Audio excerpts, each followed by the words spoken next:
हरे कृष्णा कृष्णा कृष्णा हरे हरे, हरे राम राम राम राम हरे हरे।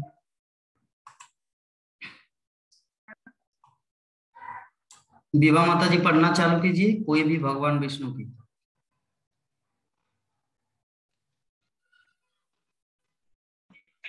हरे कृष्ण। भगवान की अकाल्पनिक यही से ना प्रभु जी?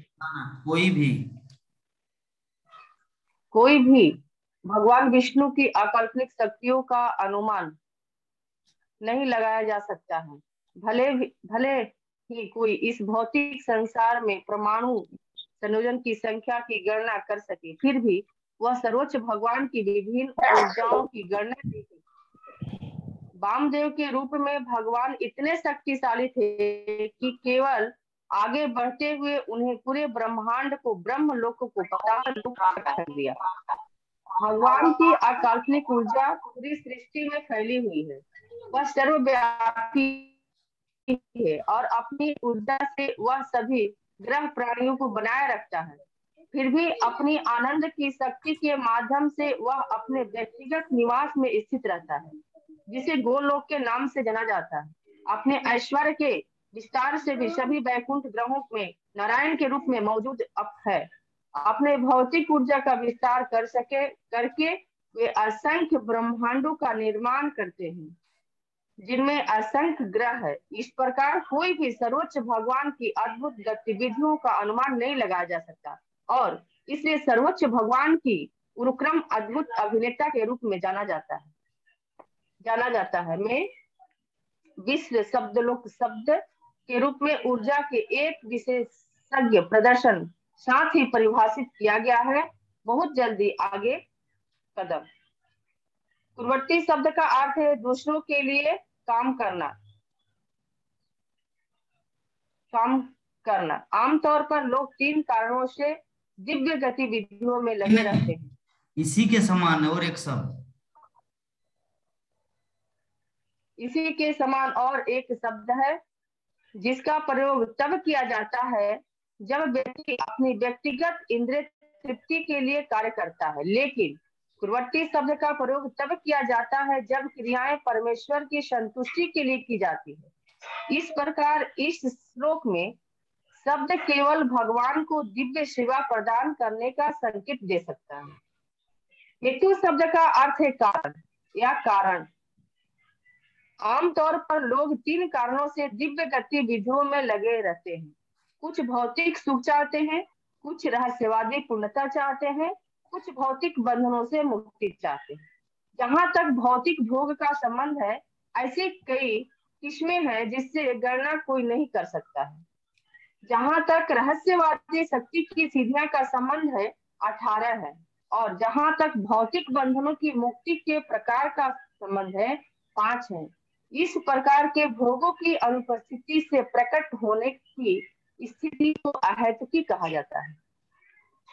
योग्यता विशेष रूप से उल्लेख किया गया है, क्योंकि द्वारा भगवान की सेवा एक भगवान के पक्ष प्राप्त कर सकते हैं।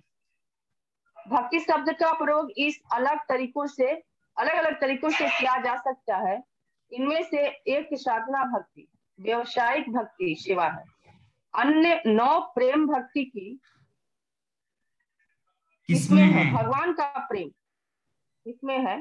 का प्रेम जो तटस्थ स्थिति में स्थित होते हैं, ये भगवान के प्रेम तक पूर्णता प्राप्त करते हैं। इसी प्रकार जो स्वामी और सेवक के संबंध में स्थित होते हैं, वे आसक्ति के स्तर तक भगवान के प्रेम को प्राप्त करते हैं। जो मित्रता से जुड़े होते हैं, वे भाईचारे ही हद तक भगवान के प्रेम को प्राप्त करते हैं। जो लोग भगवान के साथ उनके माता पिता के रूप में प्यार करते हैं, परलौकिक भगवान के बिंदु तक उन्नत होते हैं। लेकिन केवल वे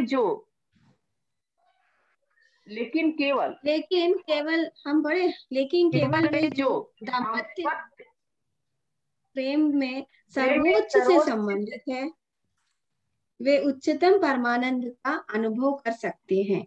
भक्ति शब्द की ये कुछ भिन्न अर्थ है। इसके बाद भगवान ने इत्थम भूत गुणा के विभिन्न अर्थों की व्याख्या की। इत्थम भूतपूर्ण पारलौकिक सुख का संकेत देता है, जिसके आगे ब्रह्मानंद के रूप में जाना जाने वाला पारलौकिक सुख भी पुआल की तरह हो जाता है। मैं हरि हरि भक्ति सुधोध्या एक भक्त कहते हैं, तव साक्षात्कार हालाद पढ़िए। विशुद्धब्धि स्थितस्य मे सुखानि गोपदायन्ते ब्रह्माणि अपि जगत गुरु। हरे कृष्ण। मेरे भगवान, हे सर्वोच्च, केवल आपके समझने या आपको देखकर हमें इतना बड़ा आनंद मिलता है कि ब्रह्मानंद का आनंद नगण्य हो जाता है। शब्दों में कृष्ण को वे है समझने से प्राप्त आनंद सभी सुखों के सर्व आकर्षक जलाशय के रूप में और सभी पारलौकिक योग्यता के साथ सभी सुख देने वाले स्वादों के जलाशय के रूप में एक जो उनका भक्त बनने के लिए आकर्षित रहता है। इस तरह के आकर्षण के कारण कोई भी मोक्ष के लिए सकारात्मक गतिविधियों और सभी प्रयासों को छोड़ सकता है और योग में सफलता के माध्यम से रहस्यवादी शक्ति प्राप्त करने की तीव्र इच्छा को भी छोड़ सकता है। कृष्ण की आकर्षक शक्ति इतनी तीव्र है कि व्यक्ति आत्म साक्षात्कार के अन्य सभी साधनों के प्रति सम्मान खो देता है और केवल पूर्ण पुरुषोत्तम भगवान के प्रति समर्पण करता है। इसके बाद भगवान ने गुण शब्द की व्याख्या की है। अच्छा प्रभु जी, माता जी, आप लोग बोरिंग फील तो नहीं कर रहे हैं ना? नहीं, अच्छा लग रहा है। नहीं प्रभु जी, बोरिंग नहीं हो रहा, अच्छा है। विश्वनाथ प्रभु, समझ में आ रहा है ना प्रभु जी? बोरिंग फील तो नहीं कर रहे हैं ना कोई? नहीं, ये श्लोक अच्छा है। ये श्लोक का सुनना बहुत जरूरी भी है और इसका एक्सप्लेनेशन इतना ये सहज भी नहीं है, थोड़ा जटिल भी है। इसको हार्ड है थोड़ा सा सुनना है, 1 2 बार 4 बार सुनना है, पढ़ना है, खुद को पढ़ना है, सुनना है, तभी पता चलेगा। हाँ, इसीलिए एक एक अर्थ दिया है, एक एक शब्द का, श्लोक का एक एक शब्द का अर्थ विन्यास किए है। ठीक है, अच्छा हो रहा है। इसीलिए मैं थोड़ा सा धैर्य धारण करके सुनना है, क्योंकि जरा देखिए, बड़े बड़े महान सनातन गोस्वामी, रूप गोस्वामी महाप्रभु से बोलते कि प्रार्थना करते इसके बारे में सुनाइए। तो जब वो इतने बड़े बड़े महान जब नहीं समझ पाएंगे तो हम लोग क्या एक्सप्लेनेशन करेंगे? इसलिए प्रभुपाद जो लिखे है उसको एज इट इज पढ़ना है और सुनना है। ठीक है। हाँ,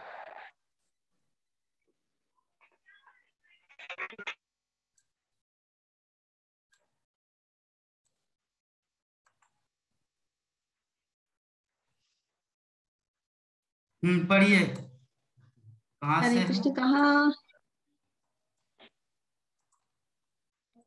हरि शब्द के अलग अलग अर्थ हैं, रुकिए रुकिए, जिनमें से 2 प्रमुख है। 1 सेकेंड, ये नहीं।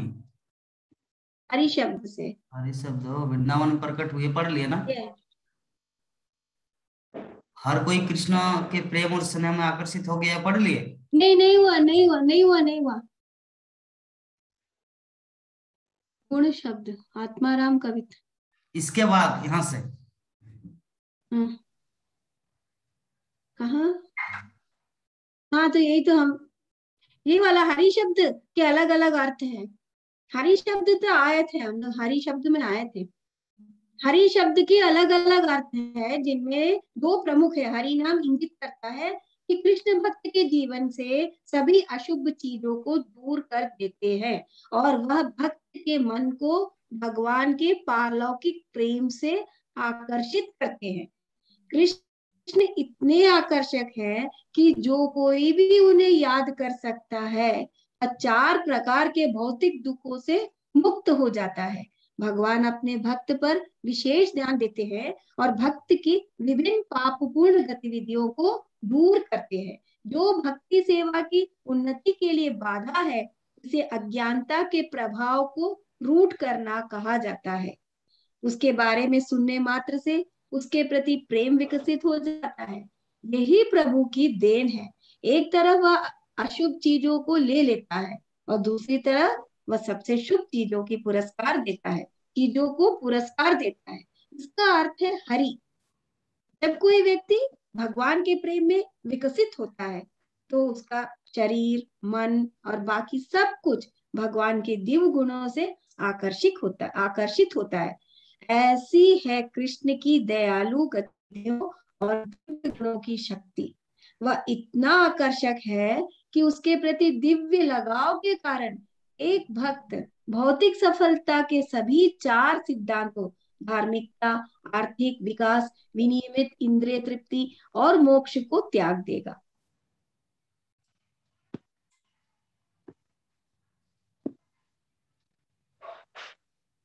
हरे कृष्ण। स्क्रीन एपी और सीए शब्द क्रिया विशेषण है और पी और सी किसी भी उद्देश्य वस्तुतः किसी भी उद्देश्य के लिए उपयोग किया जा सकता है। सीए या और शब्द पूरे निर्माण के लिए 7 अलग अलग रीडिंग प्रस्तुत कर सकता है। इस प्रकार भगवान ने आत्म राम श्लोक के 11 शब्दों का महत्व स्थापित किया और फिर उन्होंने इस श्लोक को इस प्रकार समझाना शुरू किया। शब्द का अर्थ है सभी मामलों को सबसे महान। भगवान ऐसी ऐश्वर्यों के महान है। धन के मामले में कोई उनसे श्रेष्ठ नहीं हो सकता, कोई उनसे बल में श्रेष्ठ नहीं हो सकता, कोई उनसे प्रसिद्धि में श्रेष्ठ नहीं हो सकता, कोई उनसे सुंदरता में श्रेष्ठ नहीं हो सकता, कोई उनसे ज्ञान में श्रेष्ठ नहीं हो सकता और कोई उनसे त्याग में श्रेष्ठ नहीं हो सकता। इस प्रकार ब्रह्म शब्द वास्तव में पूर्ण पुरुषोत्तम भगवान कृष्ण को इंगित करता है। मैं विष्णु पुराण 1.12.57 शब्द ब्रह्म कहा जाता है कि सबसे महान सर्वोच्च भगवान को इंगित करने के लिए कहा जाता है, जो सबसे महान के रूप में बिना किसी सीमा के फैलता है। कोई ब्रह्म की महानता की कल्पना कर सकता है, फिर भी यह महानता इस प्रकार बढ़ती है कि कोई ये अनुमान नहीं लगा सकता कि वास्तव में कितना महान है। भगवान के सर्वोच्च व्यक्तित्व को 3 पहलुओं में महसूस किया जाता है, लेकिन वे सभी एक ही है। परम सत्य सर्वोच्च व्यक्तित्व कृष्ण चिरस्थायी है। मैं श्रीमद् भगवत 2.9.33 यह कहा कि वह इस ब्रह्मांडीय दुनिया की अभिव्यक्ति से पहले से मौजूद है, वह अपने जारी रहने के दौरान मौजूद है और वह अपने विनाश के बाद भी अस्तित्व के लिए जारी है कि है। इसलिए वह हर चीज की महान आत्मा है। वह सर्वव्यापी और सर्वव्यापी है और वह हर चीज का सर्वोच्च रूप है। वैदिक साहित्य में 3 विभिन्न प्रकार की दिव्य प्रक्रियाओं का उल्लेख किया गया है, जिनके द्वारा व्यक्ति परम सत्य की उस सर्वोच्च पूर्णता को समझ सकता है और प्राप्त कर सकता है। वे ज्ञान की प्रक्रिया, रहस्यवादी योग की प्रक्रिया और भक्ति सेवा की प्रक्रिया है। इन 3 प्रक्रियाओं के अनुयायी 3 अलग अलग पहलुओं में परम सत्य का एहसास करते हैं। जो लोग ज्ञान की प्रक्रिया का पालन करते हैं वे उन्हें अवैयक्तिक ब्रह्म के रूप में महसूस करते हैं। जो योग की प्रक्रिया का पालन करते हुए उन्हें स्थानीय परमात्मा के रूप में महसूस करते हैं और जो लोग भक्ति सेवा की प्रक्रिया का पालन करते हैं वे उन्हें भगवान श्री कृष्ण के रूप में महसूस करते हैं। दूसरे शब्दों में, हालांकि ब्रह्म शब्द कृष्ण को इंगित करता है और कुछ नहीं, फिर भी जिस प्रक्रिया का पालन किया जाता है उसके अनुसार भगवान को 3 अलग अलग पहलुओं में महसूस किया जाता है। जहां तक भक्ति सेवा का संबंध है, 2 विभाग है। शुरुआत में विधि भक्ति या नियामक सिद्धांतों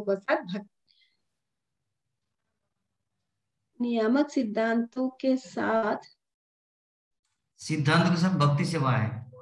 उच्चतर स्तर पर राग भक्ति या उच्चतर स्तर पर, हाँ, में भक्ति सेवा है।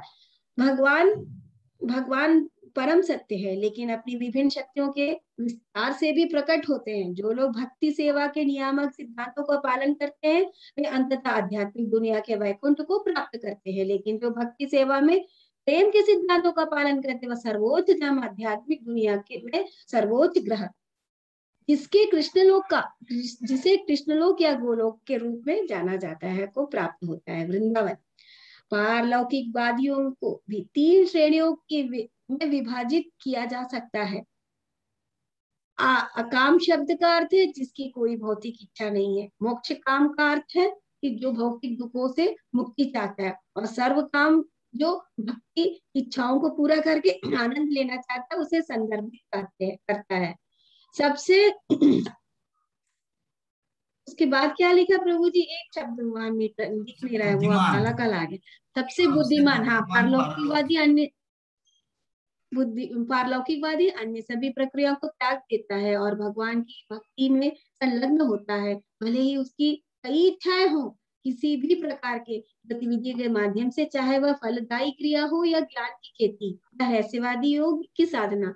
क्या कोई व्यक्ति भक्ति सेवा की भावना को जोड़े बिना उच्चतम पूर्णता प्राप्त कर सकता है? भक्ति सेवा को छोड़कर सभी दिव्य प्रक्रिया बकरी के गर्दन पर निप्पल की तरह होती है। बकरी के गर्दन पर निप्पल निचोड़ा जा सकता है, लेकिन वे दूध की आपूर्ति नहीं करते हैं। इसलिए अगर किसी को अपनी प्रक्रिया से वास्तविक पूर्णता प्राप्त करनी है तो उसे कृष्ण की भक्ति सेवा करनी चाहिए। फिर के भगवत गीता 7.16 में भगवान कृष्ण कहते हैं, चतुर्विधा भजन्ते मान जन्म सुखी तीनो अर्जुना आरतो जिज्ञासुरार्थार्थी ज्ञानी च भरतर्भ। ठीक है, उतना बार रिपीट नहीं करना। हे भारतवर्ष में श्रेष्ठ 4 प्रकार के बहुत धर्मी पृष्ठभूमि वाले लोग मेरी भक्ति करते हैं। वे व्यक्ति जिज्ञासु, भौतिक लाभ के साधक और ज्ञानी या बुद्धिमान पुरुष है। इन चारों में से जो व्यक्ति है और जो धन की इच्छा रखते हैं वे सकाम भक्त कहलाते हैं। भौतिक इच्छाओं वाले भक्त, जबकि अन्य दो जिज्ञासाओं को ज्ञान के खोज करता मोक्ष काम है भक्त। वो नीला नीला मत करे प्रभु जी, मुझे थोड़ा सा उसमें वो लगता है।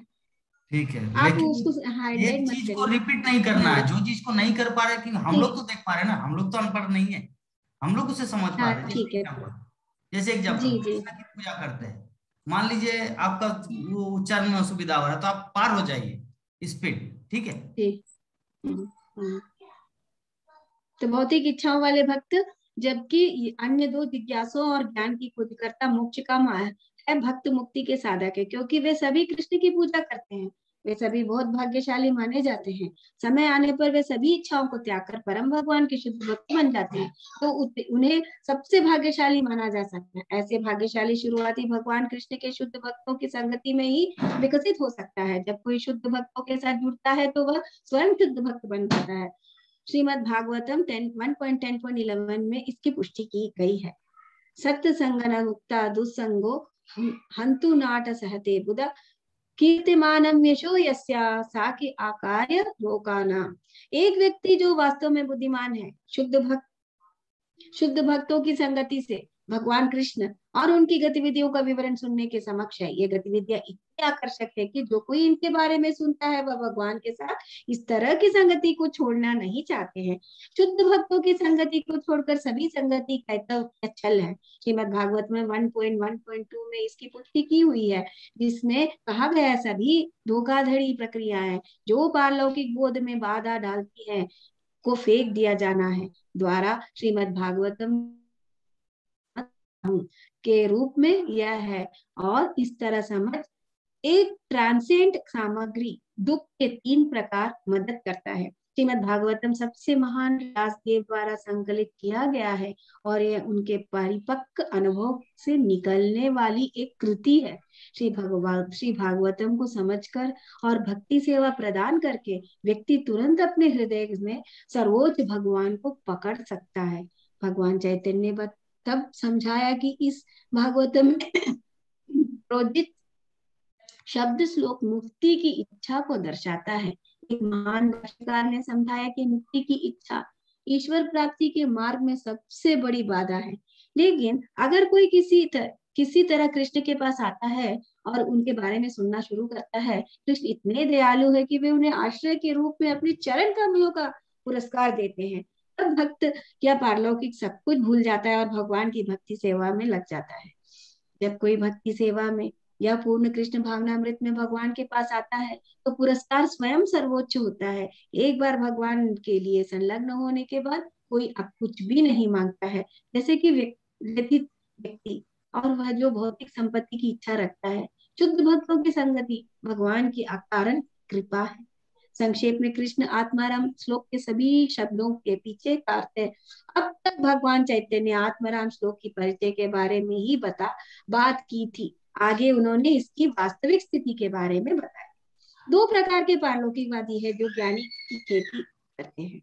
उनमें से एक निराकार ब्रह्म की पूजा करता है और दूसरा मुक्ति की कामना करता है। ब्राह्मण उपासक या अद्वैतवादी को आगे 3 श्रेणियों में विभाजित किया गया है। नवगीत, एक जो ब्रह्म बोध में लीन है और एक जिसने वास्तव में खुद को ब्रह्म के रूप में महसूस किया है। यदि भक्ति सेवा को जोड़ दिया जाए तो ब्रह्म को जानने वाला मुक्त हो सकता है, अन्यथा मुक्ति की कोई संभावना नहीं है। जो कोई भी पूरी तरह से कृष्ण भावनामृत में भक्ति सेवा में लगा हुआ है उसे ब्रह्म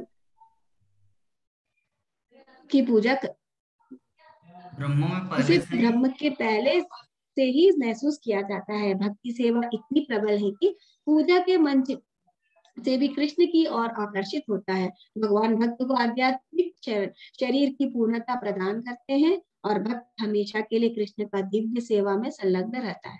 जब भक्त समझ जाता है और कृष्ण के दिव्य गुणों से आकर्षित हो जाता है तो वह पूरे मन से भक्ति सेवा में संलग्न होता है।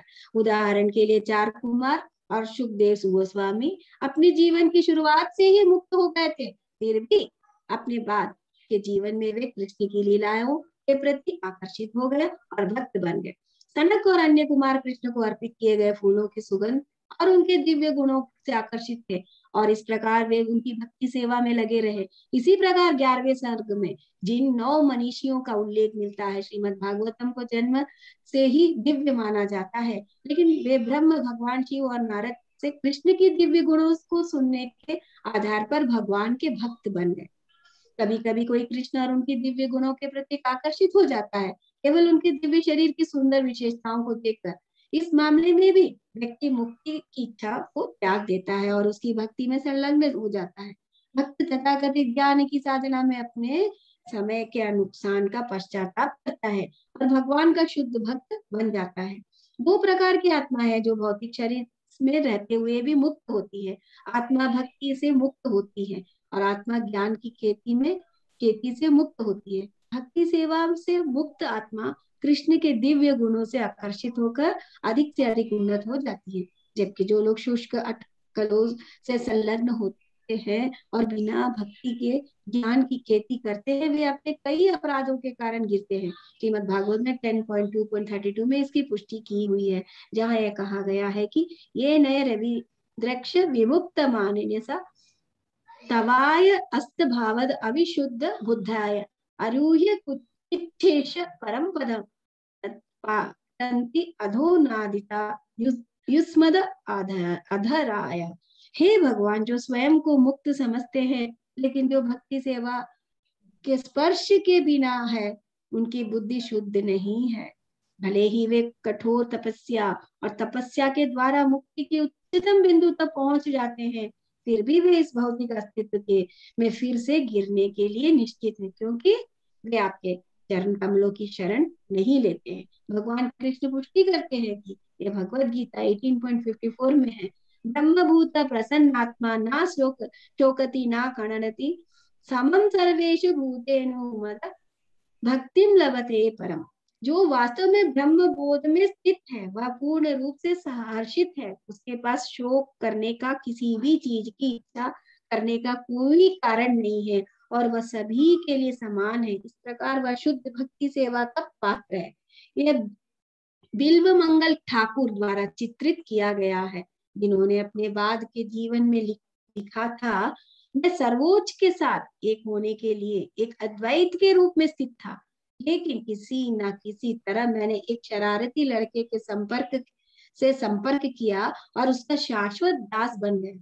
दूसरे शब्दों में, जो लोग भक्ति सेवा के निष्पादन द्वारा आत्म साक्षात्कार प्राप्त करते हैं वे एक दिव्य शरीर प्राप्त करते हैं और कृष्ण के दिव्य गुणों से आकर्षित होकर पूरी तरह से शुद्ध भक्ति सेवा में संलग्न होते हैं। जो कोई भी कृष्ण के प्रति आकर्षित नहीं होता है उसे अभी भी माया के अधीन समझा जाता है, लेकिन जो भक्ति सेवा की प्रक्रिया से मुक्त होने का प्रयास कर रहा है वह वास्तव में इस मंत्र से मुक्त हो जाता है। श्रीमद् भागवतम के 11वें सर्ग में भक्तों के कई उदाहरण दर्ज है जो केवल भक्ति सेवा से संलग्न होकर इस जीवन से मुक्त हो गए। हरे कृष्ण।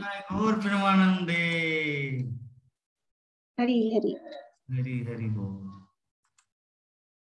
तो हम लोग आत्माराम श्लोक के ऊपर श्रील प्रभुपाद जितना कमेंट किए विभिन्न श्लोकों के लेकर, भागवत गीता, भागवतम, मुकुंदमाला स्तोत्र, बिल्व मंगल ठाकुर, श्रीधर स्वामी, सब, रूप गोस्वामी, सनातन गोस्वामी, सार्वभौम भट्टाचार्य, चैतन्य महाप्रभु, प्रहलाद महाराज, सबका सार इसमें दिए। तो जो भक्तगण पूरा कॉन्सेंट्रेट होके सुने वो थोड़ा बहुत समझे, और जो इस उम्मीद से थे कि अरे क्या ध्यान देके सुनना, जगन्नाथ प्रभु तो समझाएगा, तो क्योंकि इतना बड़ा चीज को समझाने के लिए 5 दिन लगेगा, इसीलिए मैं पहले भक्तों को बोला हूं कि पूरा ध्यान से मन को केंद्रित होकर सुनना है। तो विश्वनाथ प्रभु थोड़ा बहुत तो समझ में आ गया प्रभु? वो ना पढ़ने से और समझ में नहीं आएगा, थोड़ा थोड़ा तो आया है। हाँ। लेकिन वो ये इसमें तात्विक ज्ञान जो तत्व है बहुत है, वो तत्व समझाने का कोशिश कर रहा है ना। मतलब भक्ति मार्ग जितना भी बताया है, इसमें से कौन सा अच्छा मार्ग है, कैसे कैसे लोग किए हैं, बाकी सब लोग कैसे भगवान को मिला है, सभी रास्ता में मिल सकते बोल रहा है ना इसमें। तो ये लेकिन सर्वोच्च रास्ता कौन सा? सर्वोच्च रास्ता वो तो भक्ति मार्ग ही बता रहा है, इसमें भी तो वही बताया, सर्वोच्च मार्ग भक्ति मार्ग है। सबसे भगवान एक जादूगर है, भगवान एक जादूगर है, उनकी सुंदरता से लोगों को आकर्षित करते, कितने भी गुण, कितने भी पढ़ लिए, कितने भी विद्वान बन जाए, लेकिन कृष्ण अपने आकर्षण में आप केंद्रित करके ले लेते हैं उनको। कितना सुंदर है प्रभु जी, मुझे तो आपको तो हम इसको और और 2-4 बार इसको पढ़ना था, एक बार नहीं। तो ठीक है, ये चीज मैं भक्तों को व्हाट्सएप में भेज दूंगा, पूरा डिटेल, उसको वो अपने व्हाट्सएप में पढ़ लेंगे, ठीक है, अगर सच में आत्माराम श्लोक को समझना है। और ऐसे में तो प्रभुपाद संक्षेप में यहाँ पर इसी श्लोक के तात्पर्य में लिखे हैं, देखिए क्या बोले तात्पर्य में। ये जो श्लोक है, आत्मा रामस्य मुनयो निर्गंतारूप कर्मे कुर्वन्ते किम भक्ति मित्तम भूत गुण है, तात्पर्य में श्रील प्रभुपाद क्या लिख रहे हैं कि भगवान श्री चैतन्य महाप्रभु ने अपने प्रमुख भक्त श्रील सनातन गोस्वामी के समक्ष इस आत्माराम श्लोक की व्याख्या अत्यंत विशद रूप में की, जो अभी हम लोग पढ़े। देखिए प्रभुपाद का बुक का लिंक कैसा है ना, कैसा लिंक है। तो हम लोग अल्टीमेटली समझ गए, यहाँ पर जो शुद्ध गोस्वामी जो अनुवाद में जो लिख दिए उसी को विस्तार से समझाएगी। जो लोग आत्मा में आनंद लेते, और आत्मा में आनंद लेते मतलब आत्मा का उत्स, आत्मा का स्रोत क्या है? कृष्ण परमात्मा। तो अगर जो कृष्ण में आनंद लेता है, कृष्ण भक्ति में आनंद लेता है, उसी को आत्माराम कहा जाता है। शॉर्ट में, संक्षेप में, जो आत्मा में आनंद लेते हैं, ऐसे विभिन्न प्रकार के आत्माराम और विशेष रूप से जो आत्म साक्षात्कार के पथ पर स्थापित हो चुके हैं, ऐसे आत्माराम यद्यपि समस्त प्रकार के भौतिक बंधनों से मुक्त हो चुके हैं, फिर भी भगवान की अनन्य भक्तिमय सेवा में संलग्न होने के इच्छुक रहते। इसका अर्थ यह हुआ कि भगवान में दिव्य गुण है, अतः वे मुक्तात्माओं सहित प्रत्येक व्यक्ति को आकृष्ट कर सकते। तो अल्टीमेटली हम लोग समझ के आत्माराम का अर्थ क्या है? आत्माराम का अर्थ होता है जो ऑलरेडी भक्ति में आ चुके हैं और जो भक्ति में आने के बावजूद भगवान कृष्ण की महिमा का और ज्यादा से ज्यादा और ज्यादा से ज्यादा और ज्यादा से ज्यादा सुनने के लिए उत्सुक है, जो ओवरव्यू में हमारे गीता माता जी बोले। ठीक है, आत्माराम श्लोक का अर्थ होता है कि ऑलरेडी जो भक्ति में आ चुके हैं और भक्ति में आने के बावजूद वो और ज्यादा से ज्यादा सुनने की इच्छा करते, इसको कहा जाता है आत्मा। जो आत्मा में ही मनन करता है, आत्मा में मनन करते मतलब ऐसा नहीं कि मैं आत्मा हूँ, मैं शून्य हूँ, मैं पिछले जीवन में मयूर था, मैं अगले जीवन में बाघ बनूंगा, ये ऐसा कुछ नहीं। आत्मा राम मतलब आत्मा में चिंतन, आत्मा में, आत्मा का स्रोत क्या है? कृष्ण। तो आत्मा का स्रोत है कृष्ण, तो कृष्ण का ठीक है। तो चलिए आज का जो हमारा श्लोक है इसको तो हम लोग ध्यान ही नहीं दिए, आज का श्लोक को थोड़ा सा हम लोग समझ जाते हैं। आज का श्लोक को थोड़ा समझते हैं। 11 नंबर श्लोक, 11 नंबर श्लोक में क्या कहा गया है? शुद्ध गोस्वामी क्या बता रहे हैं कि हरेर गुण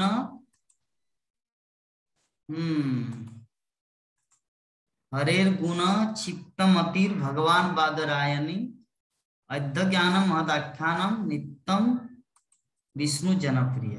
मतलब श्रील व्यासदेव के पुत्र श्रील सुखदेव गोस्वामी न केवल दिव्य शक्ति से युक्त थे, अपितु वे भगवान के भक्तों के भी अत्यंत प्रिय थे। इस प्रकार उन्होंने इस महान कथा श्रीमद् भागवत का अध्ययन किया। न केवल दिव्य शक्ति से युक्त थे, अपितु भगवान के भक्तों के भी प्रिय थे। देखिए ये जो यहाँ पे जो वर्णन किया गया है, यहाँ पे जो सूत गोस्वामी सोनक आदि ऋषियों को सुखदेव गोस्वामी के बारे में समझा रहे कि सुखदेव गोस्वामी न केवल भगवान के भक्त थे, न भगवान मतलब दिव्य शक्ति से युक्त थे, अपितु सभी भक्तों को भी प्रिय है। एक बात इससे हम लोग को एक चीज समझना है, हमारे नंद किशोरी माता जी भी भगवान की भक्ति करते हैं, विश्वनाथ प्रभु जी भी भक्ति करते हैं, राकेश कुमार राय प्रभु जी भी भक्ति करते हैं, गोपाल प्रभु जी भी भक्ति करते हैं। तो हो सकता है गोपाल प्रभु जी सोचे कि ना नंद किशोर माता जी के अंदर कुछ फॉल्ट है, इसको नहीं होना चाहिए। हो सकता है नंद किशोर माता जी बोलेंगे गीता माता जी के अंदर एक फॉल्ट है, उसको नहीं करना चाहिए। हाँ, प्राण मोहन प्रभु जी बोलेंगे हाँ विवाह माता जी के अंदर में भी एक फॉल्ट है। तो यद्यपि इसका मतलब क्या है, हम लोग जो भक्ति कर रहे हैं ना, हमारे अंदर कुछ ना कुछ ऐसा त्रुटियां हैं।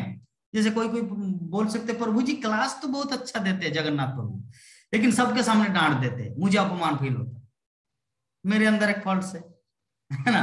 गीता माता जी पढ़ रहे थे और बोले कि माता जी हम लोग तो अनपढ़ नहीं है, आप पढ़ के जाइए, हम लोग तो मतलब प्रभु जी मुझे दुख देता है। हो सकता है गीता माता जी मुझे बोले कि जगन्नाथ प्रभु के अंदर में भी फॉल्ट है। तो इसका मतलब क्या है कि हमारे अंदर कुछ ना कुछ एक फॉल्ट है। किंतु यहाँ पर जो श्लोक है, यहाँ पे जो सुध गोस्वामी जो बता रहे हैं कि सुखदेव गोस्वामी न केवल दिव्य शक्ति से युक्त थे, अपितु तो भगवान के भक्तों के भी अत्यंत प्रिय थे। मान लीजिए हम कृष्ण से प्रेम करते, कृष्ण मुझे प्यार करते, लेकिन क्या बाकी भक्त की भी मुझे क्या प्यार करते हैं, ये समझना। तो सुखदेव गोस्वामी इस तरह के भक्त थे कि दुनिया के सभी भक्त उनको प्रेम करते थे। बात को समझ गए क्लियर एग्जाम्पल के माध्यम से? कि हो सकता है मैं क्लास देता हूं लेकिन मेरे अंदर कुछ फॉल्ट्स है। जैसे विश्वनाथ प्रभु जी मुझे क्या बोलते हैं, प्रभु जी सब कुछ ठीक है, आपका एग्जाम्पल मुझे अच्छा नहीं, मैं फॉल्ट हूं एक दृष्टिकोण से, ठीक है। तो इस प्रकार हर कोई संसार में कुछ ना कुछ एक फॉल्ट के साथ मतलब जी रहा है। लेकिन सुखदेव गोस्वामी क्या है, सुखदेव गोस्वामी कि भगवान के भक्तों के भी अत्यंत प्रिय थे। इस प्रकार उन्होंने इस महान कथा श्रीमद् भागवत का अध्ययन किया। तो अभी इससे और एक पॉइंट हम लोग को मिल रहा है सेकंड पैराग्राफ में कि श्रीमद् भागवतम को समझने के लिए, श्रीमद् भागवतम को अध्ययन करने के लिए भगवान का प्रिय तो होना ही है, भगवान के भक्तों का भी प्रिय बनना है, तब हम लोग भागवतम को समझेंगे। इस श्लोक के माध्यम से हम लोग को यह शिक्षा मिल रहा है ना। जो व्यक्ति भक्ति नहीं करता फिर भी क्या भगवान उनसे नफरत करता है, अरे तुम मेरी भक्ति नहीं करते, तुमको आज खाना नहीं खिलाएंगे, जाओ तुम्हारा आज अन्न नहीं जुटेगा, सारा दिन भर परिश्रम करोगे, बस से ट्रेवलिंग करेंगे, ट्रेन से इधर उधर जाएंगे, आपको खाना नहीं मिलेगा। क्या भगवान ऐसा करता है? नहीं, भगवान उससे नफरत नहीं करता। जीव भले ही कृष्ण को प्रेम करे या ना करे, किंतु कृष्ण उनको प्रेम करता है। उसी प्रकार कोई भक्त है, शुद्ध भक्त नहीं है, भगवान की भक्ति करता है, फिर भी कृष्ण प्रेम करते हैं। तो किंतु भक्त जो है उसको हर कोई प्रेम नहीं करता, लेकिन शुद्ध भक्त को हर कोई प्रेम करता है। दैट मीन्स बोलने का भाव क्या हमें समझा दिया भक्तों को। श्रील प्रभुपाद को इस्कॉन के हर कोई प्रेम करता है, लेकिन मुझे इस्कॉन का हर कोई प्रेम नहीं करेगा। क्यों? क्योंकि मेरे पास कुछ फॉल्ट्स है। मैं प्रभुपाद से प्रेम करूंगा लेकिन मैं सबको प्रेम नहीं कर सकता, क्योंकि कुछ ना कुछ सबके अंदर एक फॉल्ट्स है, लेकिन प्रभुपाद के अंदर नो फॉल्ट्स। तो इस एग्जाम्पल के माध्यम से हम लोग सुखदेव गोस्वामी की महिमा को मतलब समझे कि सुखदेव गोस्वामी का जो स्टेज है वो कितना ऊपर का है ना। जैसे नंद किशोरी माता जी को पहले, हमारे क्लास शुरू होने से पहले ही मैं उनको डांट दी, तो नंद किशोरी माता जी बोल सकते हैं प्रभु जी आप तो कितना सुंदर कथा बोलते हैं, लेकिन मैं आपकी उम्र में बड़ी हूं, लेकिन आप मुझे सबके सामने डांट दी, ये क्या अच्छा हुआ? ये क्या वैष्णव सदाचार हुआ? इसका मतलब मेरे अंदर फॉल्ट है जिसके कारण मैं ऐसा गलती किया। नहीं तो मुझे उसको सम्मान के साथ दूसरे ढंग से बोलना चाहिए था कि माता जी, या मुझे फोन करके उनको बोलना चाहिए था, भक्तों के सामने नहीं बोलना था। या जैसे प्राण मोहन प्रभु जी को भी बोल दे कि प्राण मोहन प्रभु जी आप इतना देर क्यों करते हैं श्लोक उच्चारण करने में, तो इसका मतलब मेरे अंदर फॉल्ट है। अगर मैं शुद्ध भक्त होता तो मैं सबके हृदय में सिर्फ आनंद देता, आनंद। लेकिन भक्तों के अंदर में कभी कभी दुख भी आ जाता है। प्रभु जी मुझे अपमान कर दिया, पता नहीं हम गंगा में जाके डूबते क्या जमुना में कैसे शुद्ध तो हो सकता है किसी भक्त के अंदर दुख आ जाता है ना नंदा किशोरी माता? दुख होता है ना? दुख काहे लिए आएगा? नहीं नहीं, मेरे लिए ही जो कहिएगा, मेरे लिए कहिएगा, दुख क्यों आएगा? नहीं दुख आता है। दुख नहीं आता है? गलती करेंगे तो आपको बोलना है, नहीं दुख नहीं आता है, नहीं लेकिन दुख आता है। एक बार आप लोग को पता है, एक बार स्मरण कीजिए, गीता माता जी एकदम पूरा दुखी हो गए थे जब मैं उनको बोला, तो माता जी देखा कितना एकदम पूरा 2 दिन मेरे साथ बातचीत नहीं किए थे। इसका मतलब भक्तगण दुखी होते हैं, है ना गीता माता? आप दुखी हुए थे ना? प्रभु जी गीता माता दुखी हो गई थी, लेकिन उनको तो खुशी तो करना है, आप ही को काम था ना। आप तो खुशी कर ही दिए हमको, खुश तो आप ही को करना है। दुखी भी आप ही कीजिएगा, खुश भी आप ही कीजिएगा। बहुत सुंदर, बहुत सुंदर। मतलब जैसे एक पिता बच्चे को एक थप्पड़ लगा देते, चल आपको मना किया था ना उसके साथ नहीं खेलने के लिए, ट्यूशन जाने का, और पूरा बच्चा रोता है, लो 10 रुपया जा चॉकलेट खा के। मतलब वो बोलना चाह रहे हैं नंद किशोर माता जी, आप वो चीज बोलना चाह रहे हैं? जी प्रभु जी। अच्छा, मतलब पहले उसको जैसे दुख भी दो। फिर खुश तो भी आप ही को करना, दुख भी दो खुश भी करो, आप ही को करना है प्रभु जी। हाँ चलिए, प्राण मोहन प्रभु जी आपको दुख लगा था? हमारे नंद किशोर माता जी तो डेफिनेशन में बोल दिया कि कुछ नहीं प्रभु जी। नहीं प्रभु जी कोई बात नहीं, आपको दुख नहीं लगा? अच्छा चलिए। प्रभु जी आप ही के माध्यम से इतने बड़े बड़े चीज हमको ज्ञान प्राप्त हो रहा है, तो आपसे हम दुखी क्यों होंगे? अच्छा चलिए, हम लोग घर में बैठे, हमारे विवाह माता जी घड़ी की तरफ देख रहे हैं, बोले कि प्रभु जी 5 तो 12 हो गया, कब मंचागल उतर करेंगे? संदा देने का समय हो गया बोल रहे। नहीं नहीं, घड़ी नहीं देख रहे थे प्रभु जी, वो प्रभु जी आए थे वही कुछ बोल रहे थे, वो बोल रहे थे। अच्छा, तो आपको दुख होता है जब मैं कभी कभी आपको कुछ बोलता हूँ?